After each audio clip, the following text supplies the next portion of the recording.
Sur tout le continent, de l'Égypte à l'Afrique du Sud, des développements massifs transforment le paysage ferroviaire. La modernisation des corridors commerciaux et l'introduction de nouveaux trains à grande vitesse redéfinissent la circulation des biens et des personnes.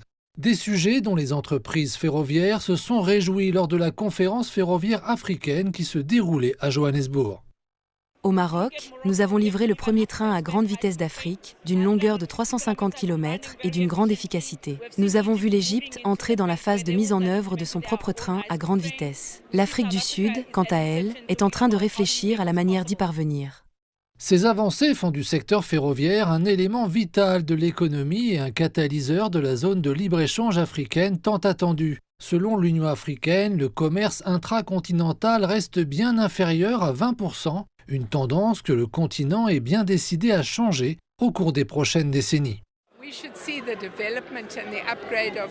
Sur l'ensemble du continent, le développement et la modernisation des chemins de fer est une évolution très positive qui facilitera les échanges commerciaux entre les partenaires africains.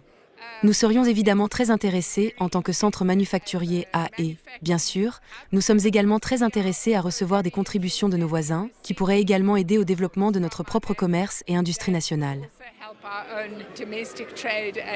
Pour concrétiser cette vision, une injection massive de capitaux et une coopération étroite sont nécessaires avec des partenaires mondiaux tels que la Chine et les États-Unis, ainsi qu'avec des acteurs privés. Je pense que pour moi, il s'agit de s'assurer que nous considérons ces alternatives de financement, d'instrumentation comme une force, puis comme une faiblesse. Nous devons créer des compétences dans le pays pour que lorsque nous construisons, voire exploitons ces chemins de fer, ce ne soit pas seulement pour la durée de la construction et de l'exploitation, mais pour qu'ils demeurent et soient durables.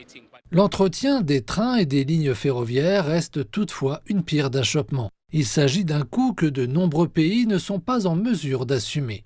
L'introduction de technologies numériques pose quant à elle un problème dans les pays dotés de systèmes anciens et obsolètes.